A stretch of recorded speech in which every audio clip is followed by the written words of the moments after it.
Ano ang tunay na kaibigan? Pinalalabas niya ang magaganda mong katangian. Yung laging nandyan para sa'yo, kahit sa kagipitan.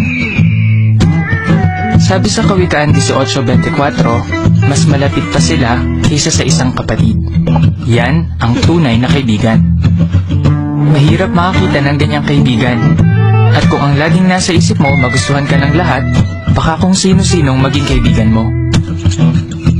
Kaya paano ka pipili ng kaibigan? Sabi nga, don't judge a book by its cover. Tumingin ka sa pagkatao niya. Yung mapagkakatiwalaan. Yung marunong magpatawad. Imbis na magalit, nililimot niya ang pagkakamali. Tandaan, di baling isa lang ang kaibigan mo, basta tunay. Kaysa marami nga, fake naman. Para makakita ka ng tunay na kaibigan, kailangan mong maghanap. Baka magulat ka, nandyan lang pala sila. Kailangan lang maging bukas ang isip mo. Pero wag carbon copy mo lang ang pipiliin mo. Pwede mong maging kaibigan yung iba ang libangan o talent. Pwedeng mas matanda o mas bata kaysa sayo. Iba ang background o kultura. Ang dami mong pwedeng maging kaibigan. Pero ang tunay na mga kaibigan, may prinsipyo sa buhay. May kaibigan ka ba na niloko ka? Ichinismis ka? O siniraan ka? Hindi niya dapat ginawa yun. Kaya umiwas sa nakakasamang mga kaibigan. Ang habol nila, yung makukuha nila sa'yo. Pinipintasan nila ang pagsasalita mo, ang itsura mo, pati mga paniniwala mo. Hindi ganyan ang tunay na mga kaibigan. Tanggap nila kung sino ka. Kaya pumili ng marurunong na kaibigan. Hindi lang yung maraming alam, kundi yung marunong sa buhay.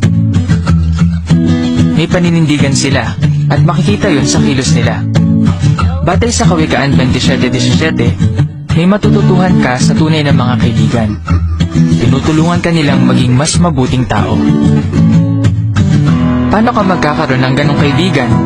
Huwag mong asahan na sila ang unang makikipagkaibigan. Ikaw ang mauna. Gawin ang unang hakbang. Makipag-usap ka. Oops, kailangan mo nga magsalita. Pero hindi puro tungkol sa sarili mo. Tanungin mo sila. At makinig ka. Makinig na mabuti. Pakikinig ang isa sa pinakamagandang regalong maibibigay mo sa iyong kaibigan. Ano pang gagawin mo?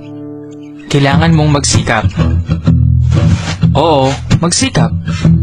Magsikap ka para lumago ang pagkakaibigan nyo. Maging kaibigan na tapat. Hindi nagkikimkim ng galit. Hindi nang iiwan. Kahit sa kagipitan.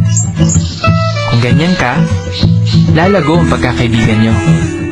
Sabi sa Filipos 2:4, itoon ang mata hindi lang sa sarili, kundi sa kapakanan din ng iba. Ang pagpapakita ng interes sa iba, yan ang tunay na pagkakaibigan. Alam mo, marami ka pang makikilala. Nasa sayo kung sinong pipiliin mong mga kaibigan.